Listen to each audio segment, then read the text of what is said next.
in our spiritual efforts. And I began to build a construction on the equation which said achievement is equal to abilities plus motivation. Now, after the class was over, there were some questions, and one of the brothers asked, what is the purpose, what is the difference between purpose and motivation? The purpose or the aim and object appears to be the same as motivation. But this very equation, achievement is equal to abilities plus motivation, shows that achievement is the purpose, achievement is the aim and object, motivation is the arousal of the interest to achieve that purpose. So purpose is the goal, it signifies the final aim, the end result, what we want to achieve. This is signified by the word achievement. And for achieving our purpose, we make use of our abilities, acquired as well as inherent, and we also need to be motivated. But then a question may arise, what is the difference between motivation and interest, or motive and interest? Take the case of a person who is playing a piano, a pianist. Now, there are people who are interested in a particular performance, and his motive is to earn money. He therefore plays that very thing which the people like very much. But as a professional, as someone who deeply knows this art, he himself is not interested in playing it, because he thinks that this is lower as compared to another one in which he has deeper interest. If he would like to play it for himself, he would be interested in something different than he is giving to the public. So he is giving to the public because his motive is to earn money, but his interest is in a different kind of performance. So interest may not always be the same as motivation. In some certain cases it may be, while in other cases it may not be. It may clash with it. But even though I make these minor differences, they are generally synonymous, they are generally used one for the other, and there is razor-edge difference between these various terms.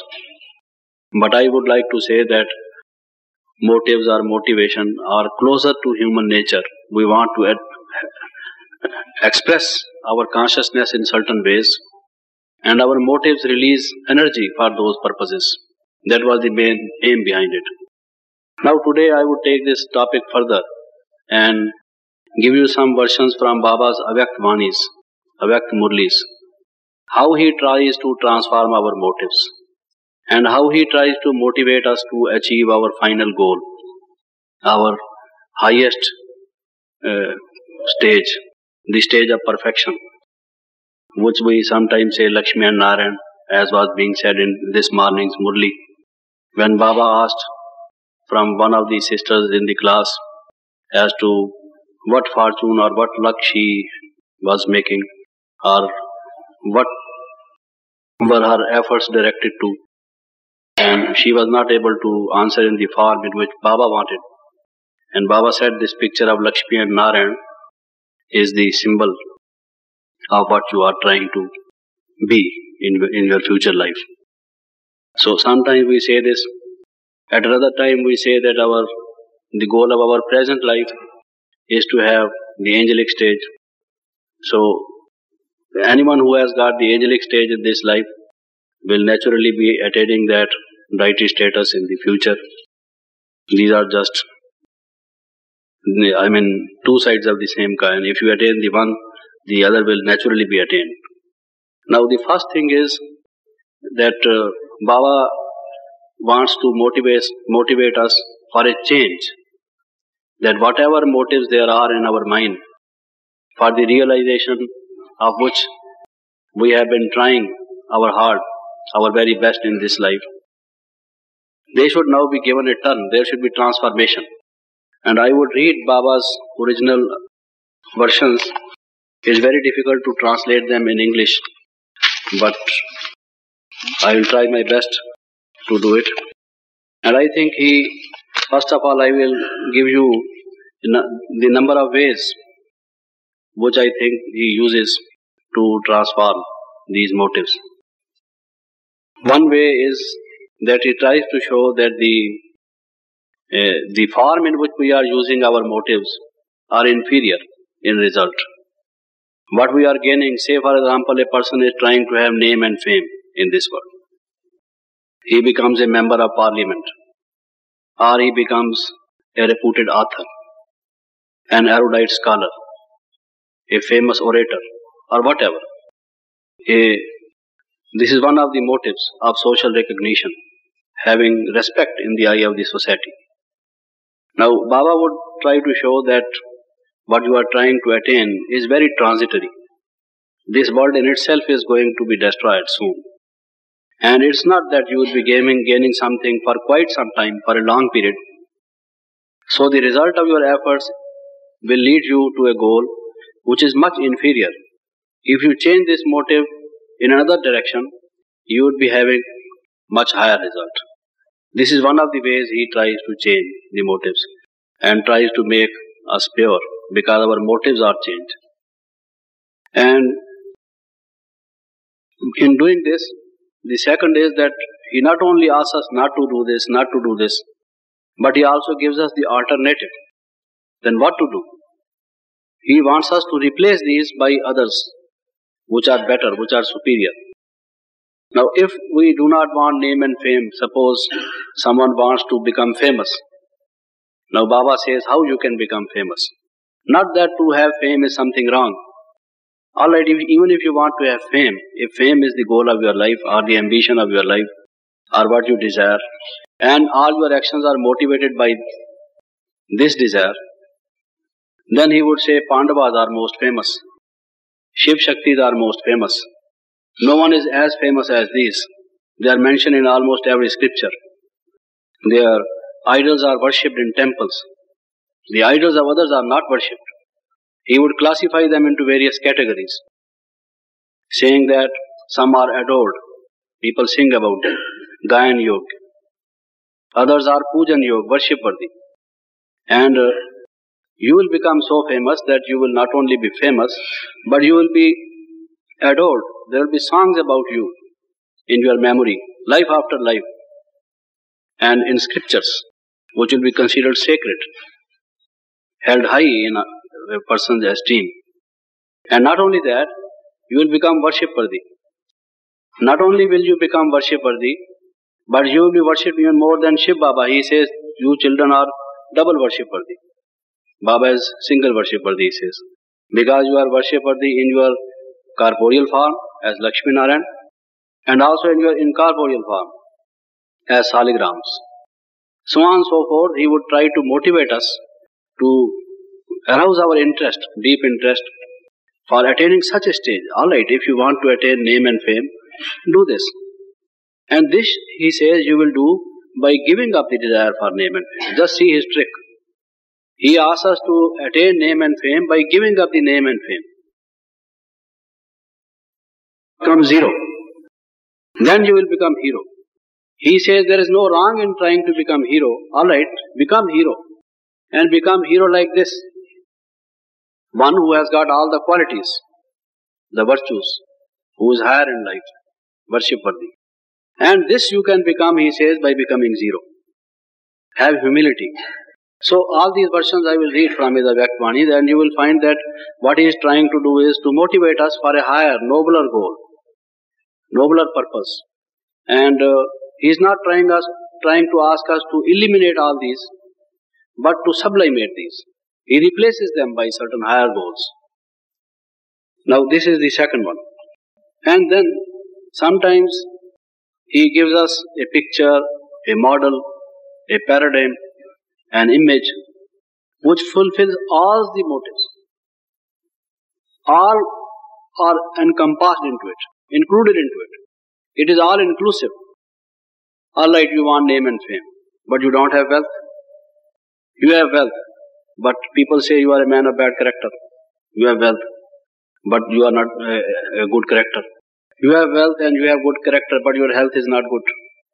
You can't eat properly. You don't enjoy your food. Your health is an obstacle in your happiness. Alright, you have good health also, but your friends and your relatives don't behave properly with you. They are pinpricks. So, your neighbor is a problem to you. Therefore, has been said in the Bible, you see, how to behave with your neighbor. Perhaps it has been problem since that times, that some neighbors have not been good to their neighbors. So, if you tell a goal whereby you can attain all this, an ideal society, an ideal environment, an ideal health, wealth, so that you are not scared of the tax authorities, by the laws of the government, or by the changes in the political system, so that tomorrow you are asked to leave the country with all the baggage and baggage, not even the bag and baggage, leaving bag and baggage also there. So these things may happen. You tried your best and you spend your time, money and energy to earn money because your motive was that, and a law is passed that you leave the country and whatever you earned you have to leave it behind you. So he tells us in such a way what is the nature of this world, this iron-edged world, and what our efforts ultimately lead us to. That the end is always sufferings in this world. And even if there is happiness, even if there is some gain, some achievement, it is very, very short-lived. And not only is it short-lived, it is only very small fraction of what we want. It just fulfills only a very small part of it. Only one aspect of it. And that also not fully. Because even you will find whatever gives happiness to us, it carries along with it a bit of suffering. The wealth you earn, you accumulate, you don't accumulate it easily. In this world, it's very difficult to amass wealth. In golden age, it's not. Even to raise a good crop, so much has to be done because the land has to be tilled. And not only has the land to be tilled, so many fertilizers have to be used because the land has now lost its strength. It does not give that good crop. So many other pains have to be taken. It is a painful process to earn money. And you earn money which you do not all use for yourself. And then you have children, you think that they will be your successors. Alright, you sow the trees which will grow after your life is over. You will not be able to cherish their mangoes. But you think that your children will, or grandchildren will. But the children themselves are of such nature that instead of giving you some happiness in your old age, they are a problem to you.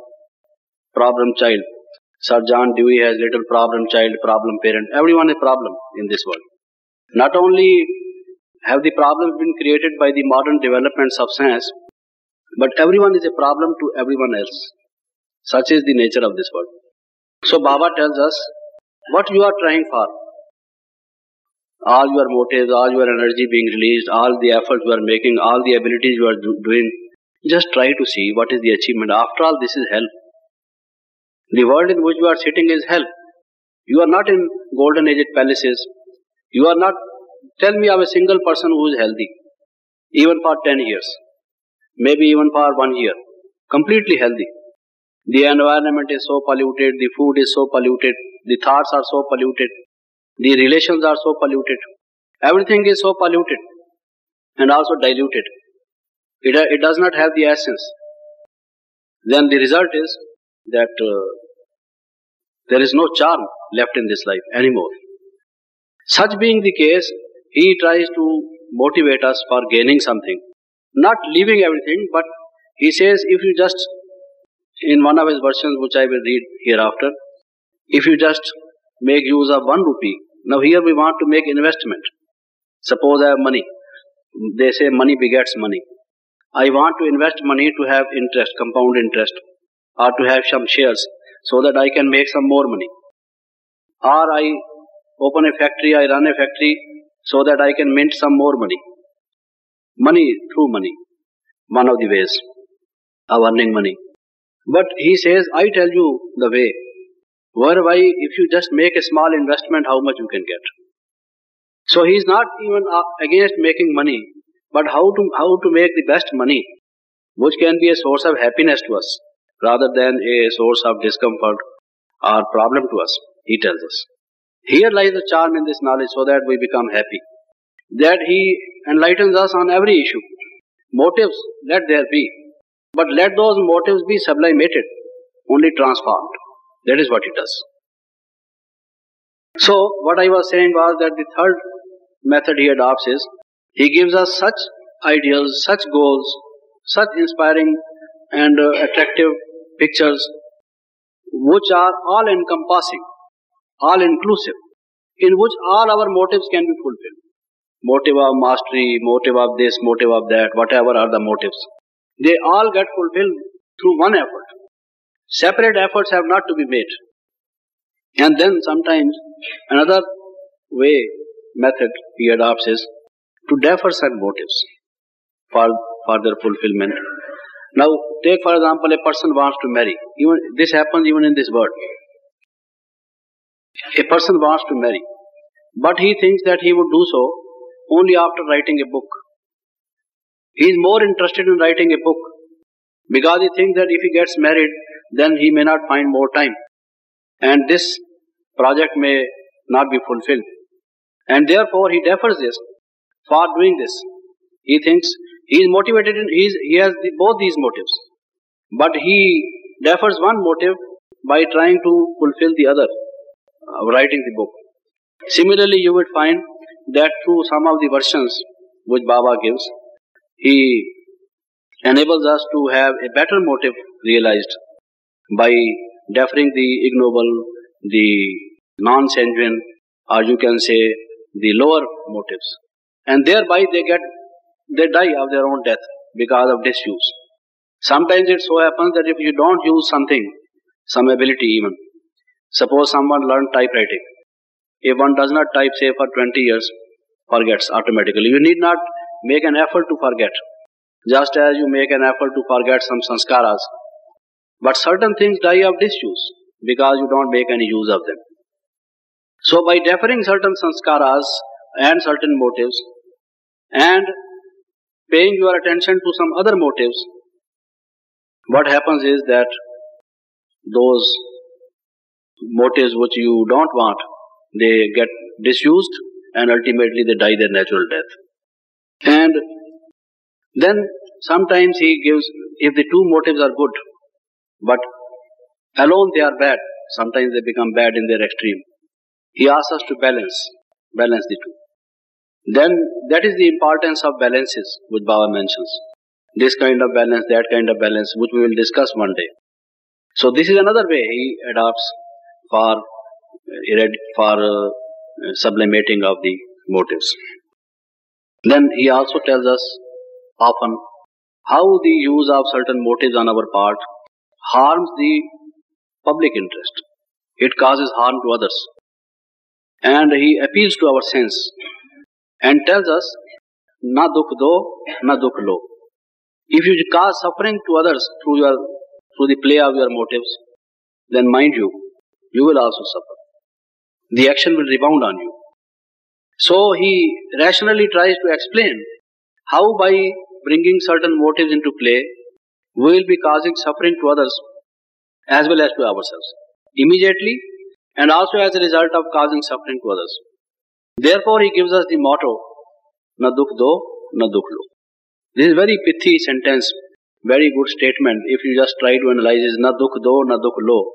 The whole philosophy of life is built on this. You need not, have any other guiding factor. Just keep this in mind. Whatever you do, na dukh do, na dukh lo. Any person who becomes angry at that very instant feels that the peace is missing. He loses his peace, which means he causes suffering to himself. And anger, because of anger, so many glands, they secrete, and the result is a bodily harm to our nervous system, to all our body parts. So we are causing pain to ourselves by being angry, and by speaking in a bitter tone, harsh tone, we are causing mental agony, mental suffering to others. So even if we keep this one single sentence Baba has given so beautifully, because take the case of the biblical quotation, this one from the New Testament, when Christ said, if a person slaps on one of your cheeks, put your other unto him. Why should we? He has already slapped one of our cheeks, and we should put the other unto him. The result would be that we have already suffered, and we suffer more. This is not the... now, it looks as if it is very saintly saying. It is. As compared to those who advocate violence.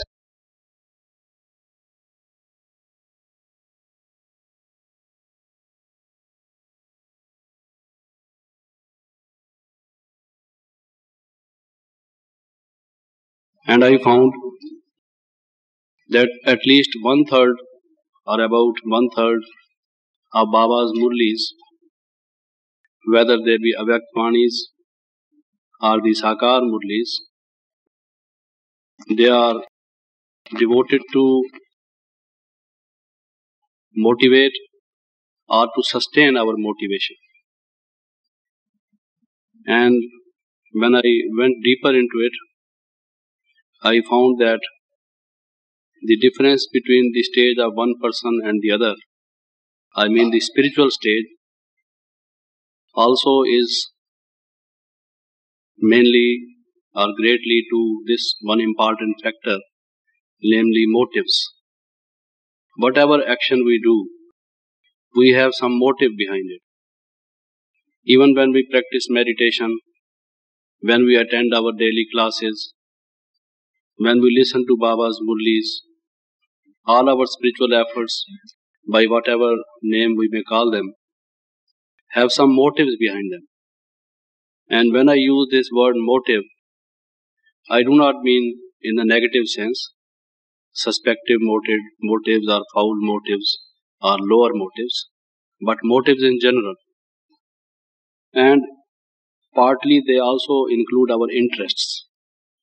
But I would personally mainly refer to our basic motives. Our interests also are derived from our motives. Motives are deeper than the interests. They find their manifestation in the form of interests.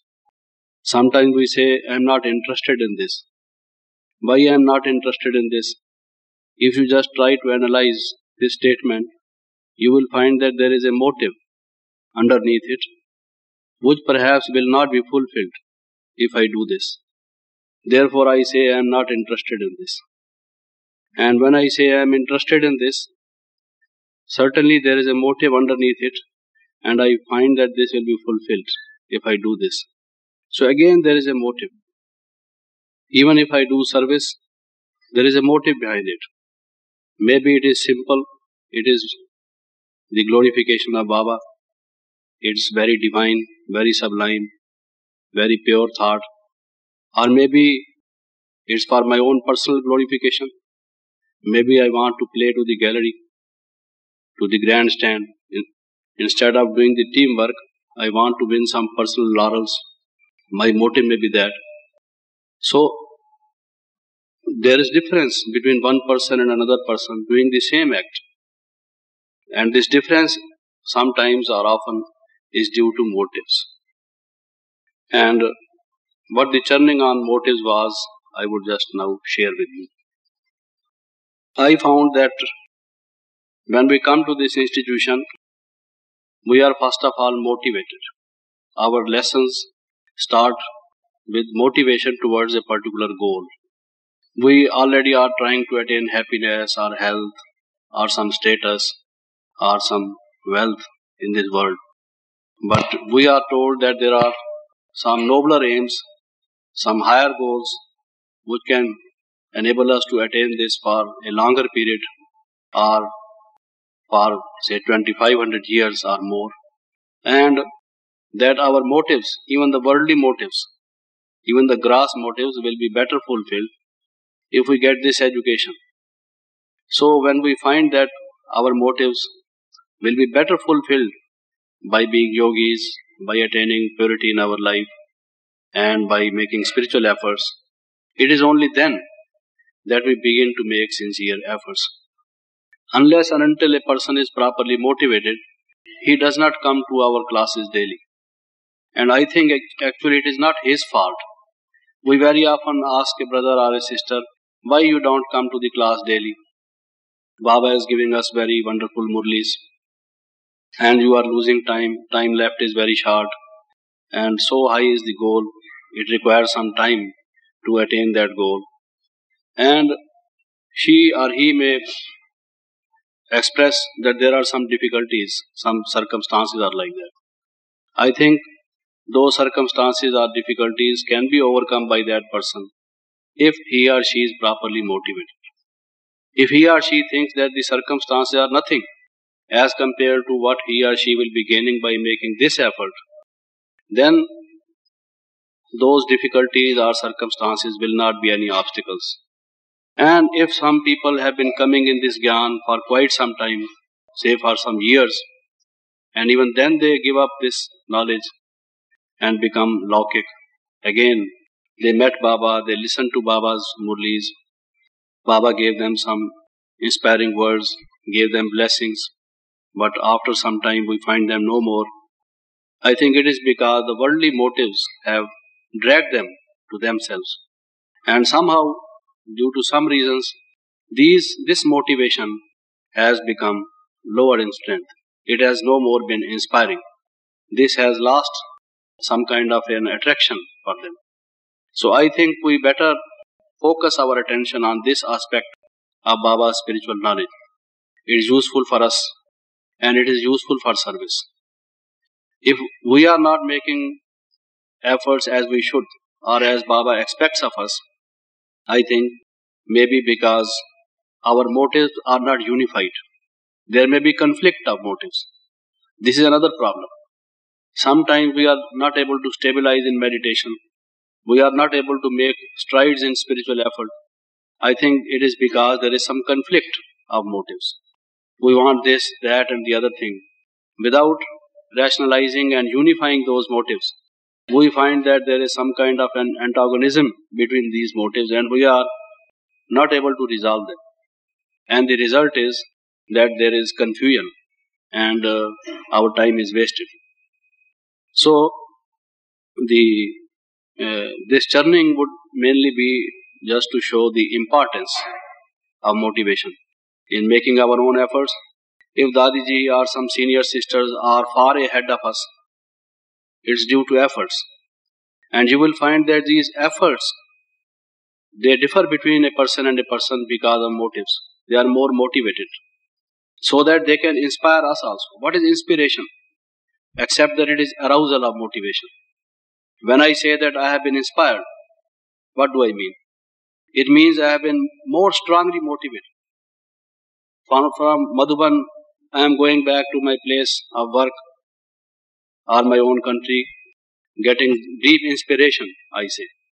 What I mean is that now I am strongly motivated to make more sincere efforts. And what is an effort? Effort is just to overcome the obstacles in your way. You have a particular goal, and in order to reach that goal, you have to do some action. And that action is to overcome the obstacles in the way. Everyone is making some effort, doing some action. But why someone is able to achieve more than the other? It is because some are able to overcome the obstacles better and quicker. May those obstacles be their own mental creation, their own past sanskaras, their own past negative thoughts, their habits, but they are the obstacles. And those obstacles have to be overcome.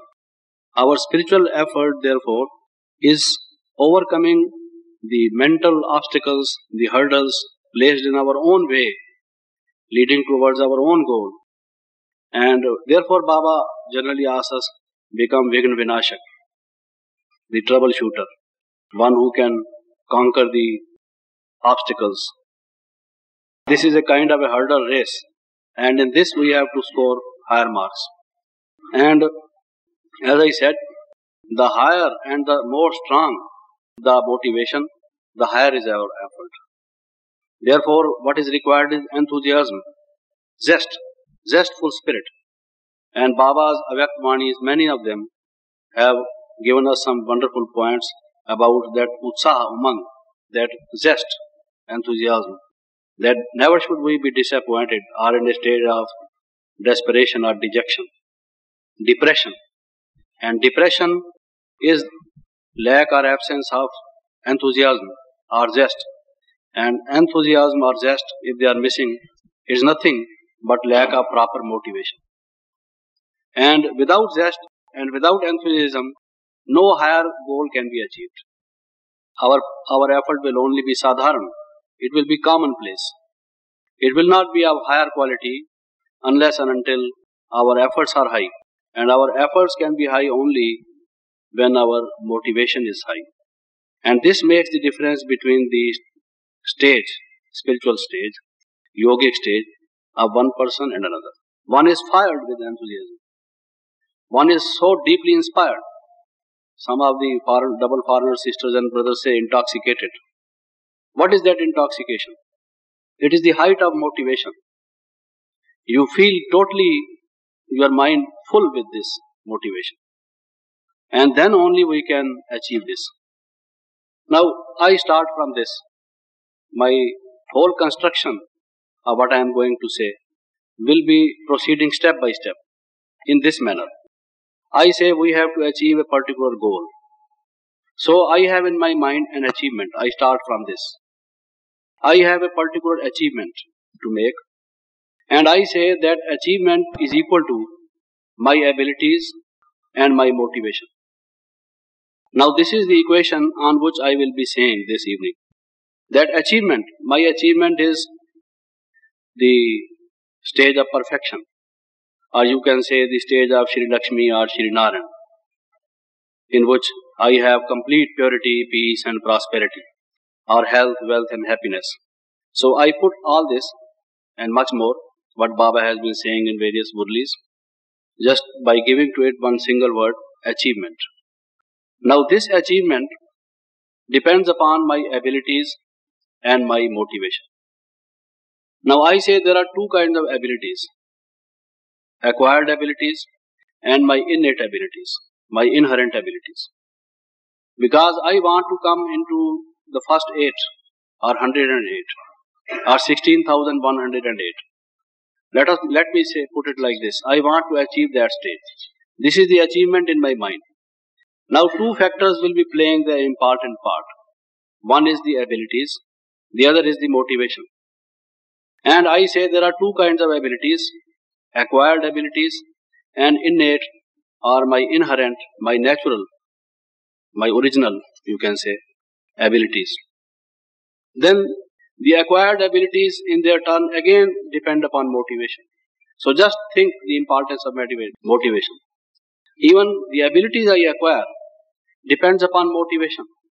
Take for example how easily I can establish myself in meditation. I want to acquire this ability, that the moment I switch on, the moment I am in seed stage, I want to have this ability. But this ability requires practice, and this practice requires sustained motivation. Without motivation, I cannot make sincere and sustained effort, and without effort, I cannot attain that facile, that easy stage of stabilization in meditation. So this ability again depends upon motivation. Motivation in itself is a separate factor. Abilities is another factor. But look, abilities themselves depend upon motivation. So motivation has double importance. More importance even than abilities. Because Baba says in one of the Avyakvanis, sadhan se siddhi hoti hai. He says you can attain something, you can achieve a goal, you can have the blessings by using some means, by acquiring some abilities. But these abilities themselves depend upon motivation, as I said. And now look at the innate abilities, the inherent abilities. As I said, the abilities can be broken into two parts. Now these innate or inherent abilities, many of the abilities look like inherent. But if you just go deeper down, you will find that all are not inherent. only a very small core of them is inherent. Much of the abilities are in fact acquired. Now I started from some abilities when I was a small child. I will say that they were my inherent abilities. The other ones I acquired later in this life. I will say no. Because some of the abilities which I have since my very childhood, they were perhaps acquired in my past life, or maybe in the still preceding life. So many of the abilities are acquired. And those acquired abilities, as I said, depend upon motivation. And you can acquire them if you don't have them, provided you are properly motivated. So there is a bright chance of attaining or achieving my goal of having a seat among those 108, provided I am properly motivated. And if I am not motivated, if I don't have enthusiasm, if I don't have zest, if I am not inspired, if I am not intoxicated, I don't make sincere efforts and I naturally cannot achieve. Now someone may say here, well Jagdish bhai, there is another factor, you are missing that factor out of these, and that is chance or luck, fortune. We always say it is my great fortune. Then what is fortune? You are emphasizing only the effort aspect of it, or the abilities and motivation. But what about the luck factor or the chance factor? I say, I personally feel from my observation that very often there is chance in most of the people's life. But they are not able to make best of the chance because of lack of abilities and lack of motivation. Chance comes, it knocks at our door. Even Baba, when we meet Baba, he gives us some inspiration and asks us to do this, to do that. And he says we can become this, we can become that. There is a great hope he places on us. We are expected to do wonders, but we don't trust him at his words, or we don't trust in our abilities, we don't make efforts because we are not properly motivated.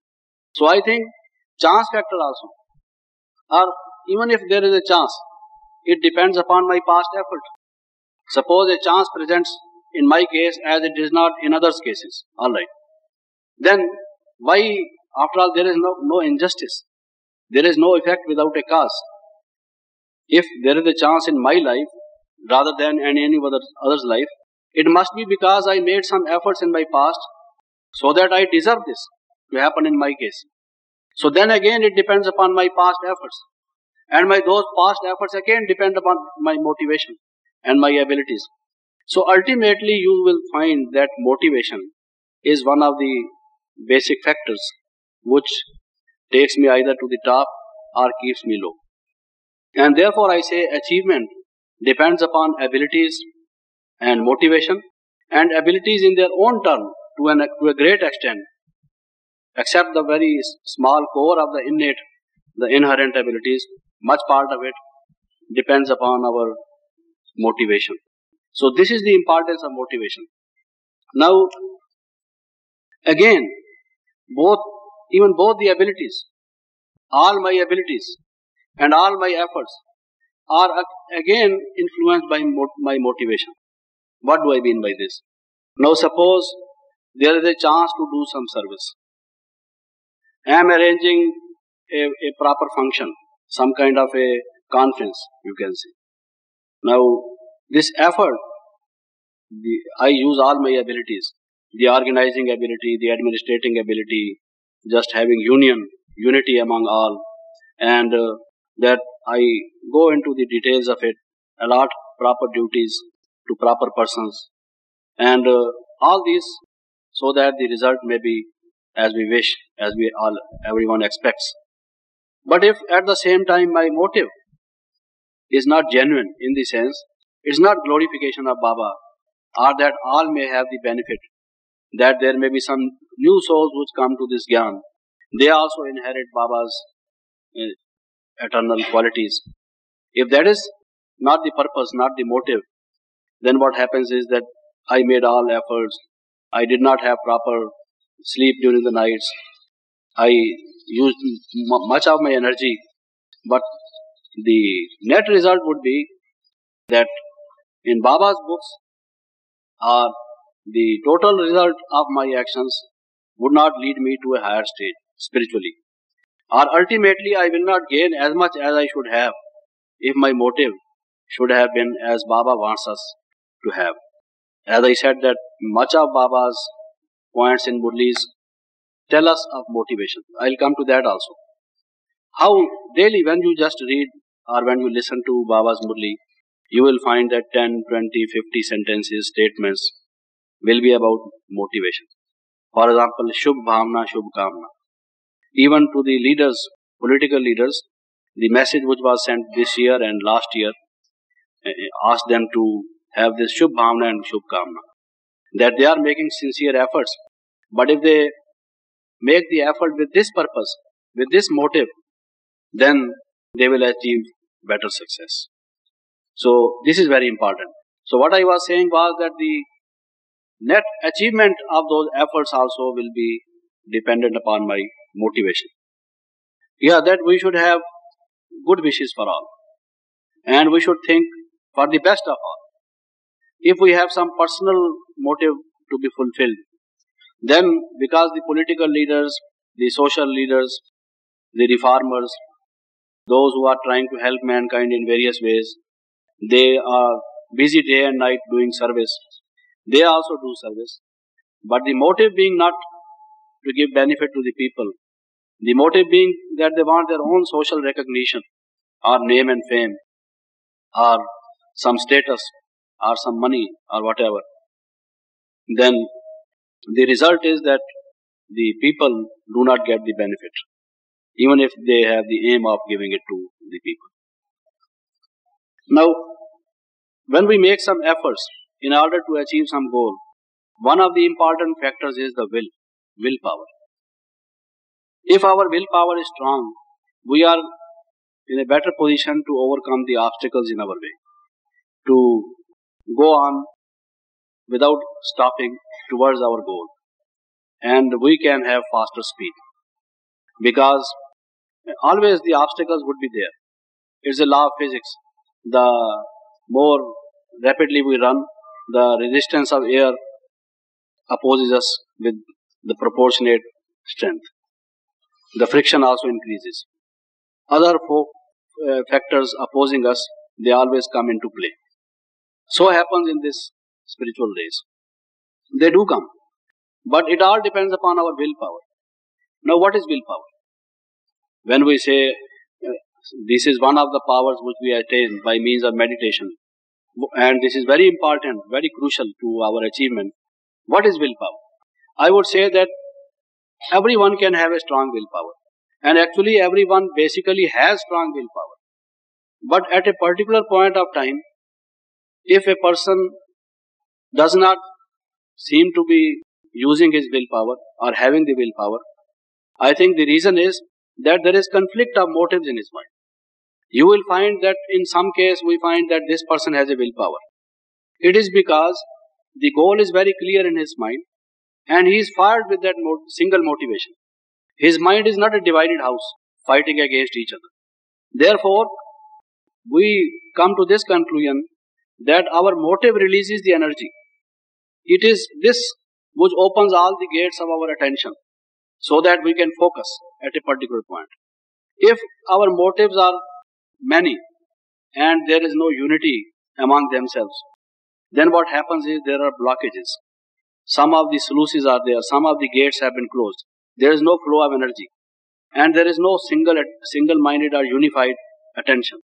The result is that there is no willpower also. And then again the achievement is that much less. So even if someone feels that he or she is not able to attain the goal or achieve as much as Baba expects, and this is due to the lack of willpower, I think if we just try to take notice of it, this lack of willpower is also due to conflict of motives.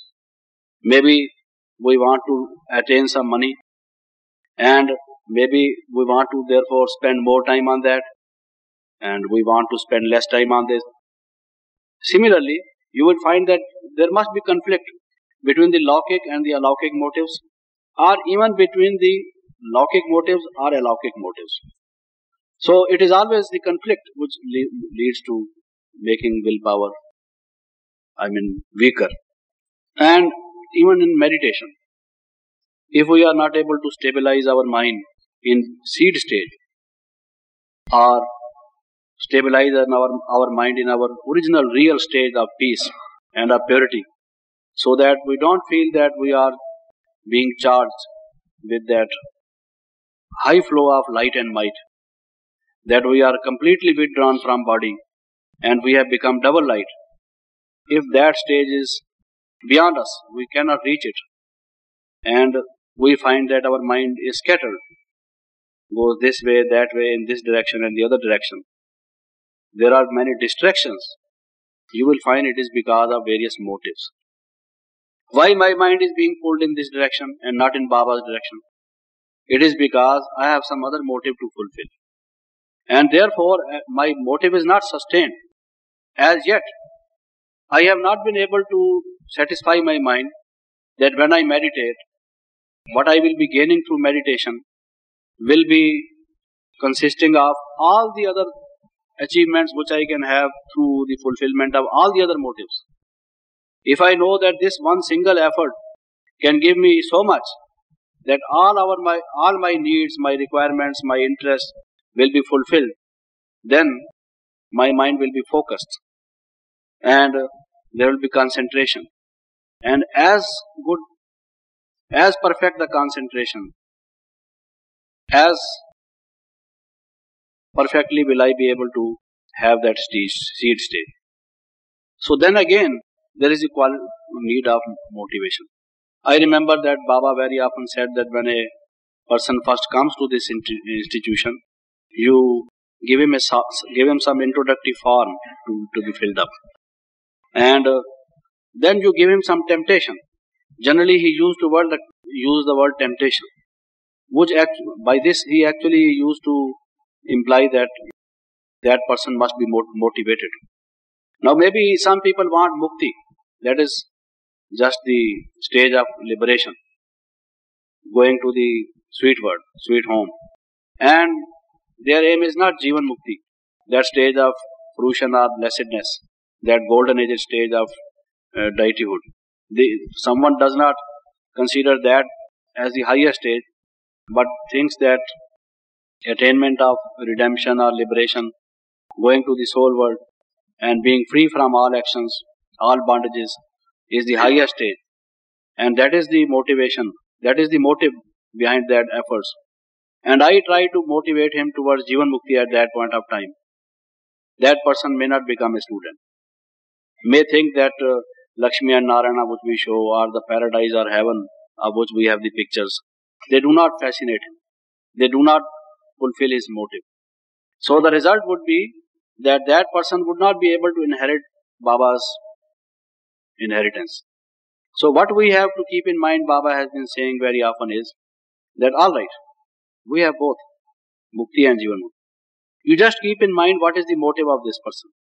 And the first thing is to tell that person that this motive can be realized by practicing meditation. Alright, if you don't want Jivan Mukti, you want Mukti, this institution tells the way for both, for Mukti and Jivan Mukti. You may have so many things to sell. It depends upon the customer what he wants to purchase. So if this person is more interested in this, why you insist upon ask him to have the other? Let him first come. Let him just practice meditation. And when this person gets peace, bliss, a relaxed state of mind, better efficiency, transformation of habits, so on and so forth, he will, by coming closer, after all, there are innate abilities in everyone.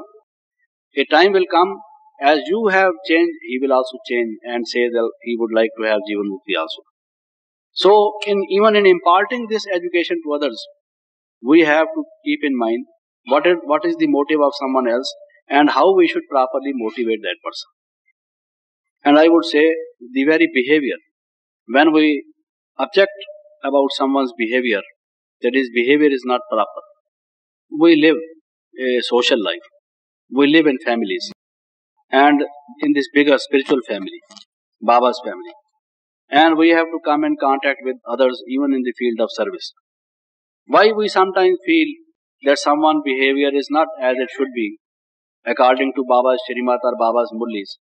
That behavior also you will find is because the underlying motives behind the action of a particular person are different than what Baba wants us to have.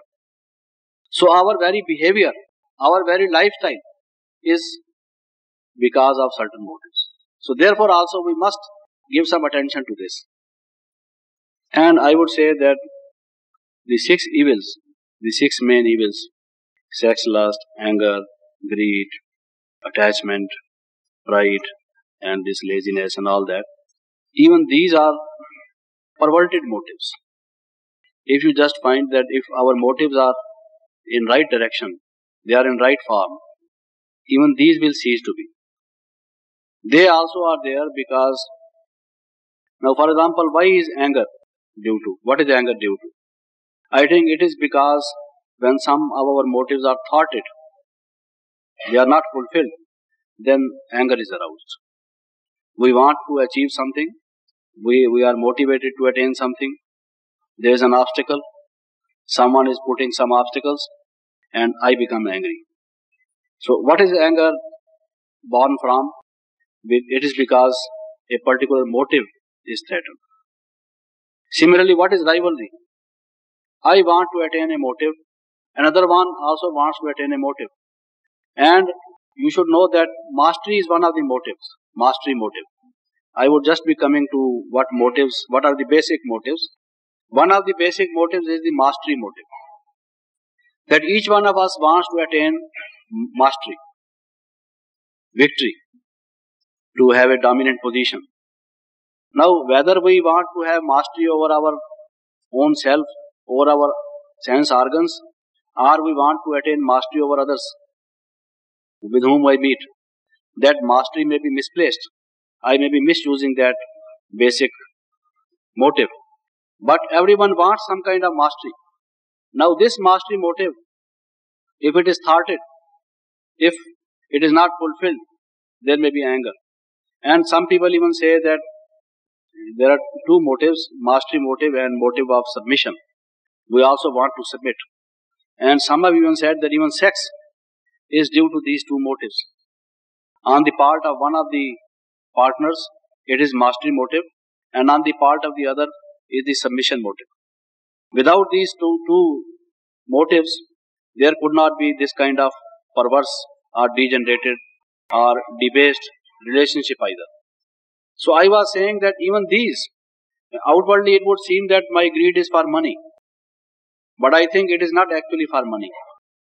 Because all the money a person has in banks or in lockers, in cash or in kind, all the wealth, the material prosperity which one has, which one makes efforts all through his life to achieve, is not being used by that person.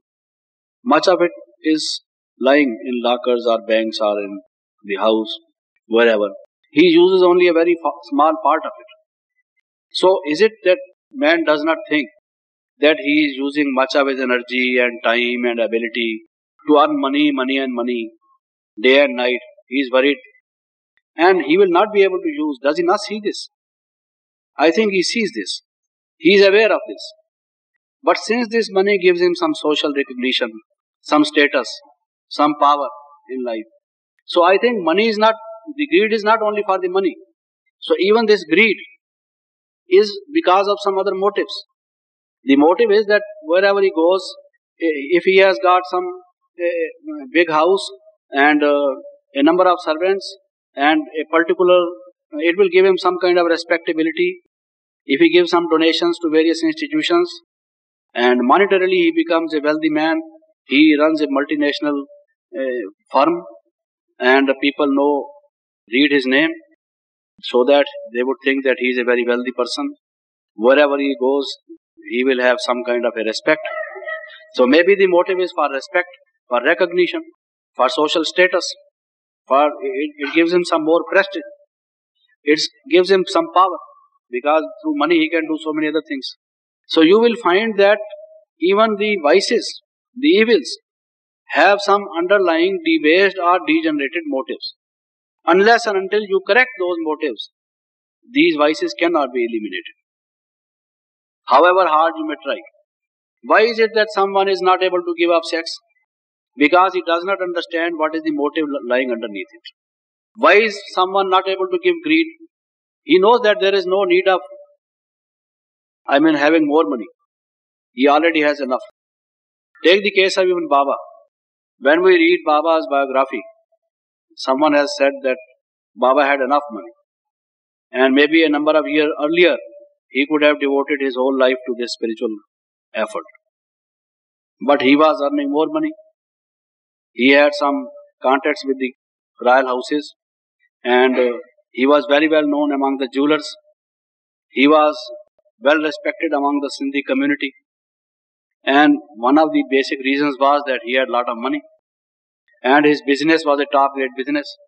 He was known as a merchant prince, so to say. And very often I listen Baba saying that Baba was known as Khidarpur ka Nawab. In Bengal side there is a place known as Khidarpur. It's a city. And Khidarpur is known for diamond trade.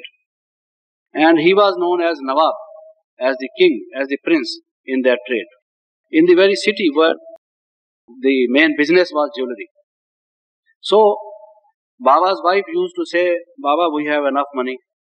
Now let us go to Haridwar, let us go to some sacred place, and let us go to retreats and devote more time for the spiritual effort. But Baba would say, wait for some more time. And after that we will do it. And there was another motive perhaps, because Baba's uncle used to give charity. He had some funds, and Moolchand, Kaka Moolchand, Baba says, Kaka Moolchand was Baba's uncle. And he was known as very great philanthropist. And Baba used to help him in this, because Baba himself was very generously disposed towards the poor, towards the needy. And he thought this is one of the religious and sacred acts to help people who are in need. And maybe he wanted to earn money because he wanted that he should give it to the poor people. Since it is through money he can help the poor. So it is one of the ways of doing some social service. So maybe that his effort to earn more money when he had so much of it already was not because of any greed. It was because he wanted to do some social service. And then again, if a person wants to do social service, whether the motive is really to do social service or to gain social recognition, it is very subtle. We have to find out what is our real motive.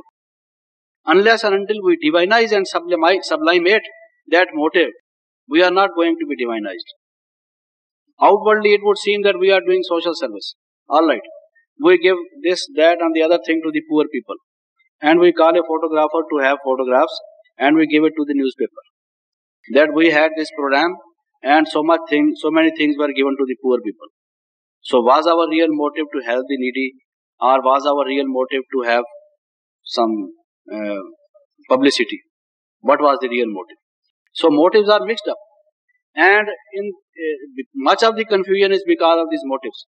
And I was saying that many of the evils, all the evils, the 6 evils, Baba says, you see, the last Murli, 18th January 1969, the last Murli, some people generally have tried to see what the last statements of a prophet were, because they think that there is a spiritual evolution in the case of every individual.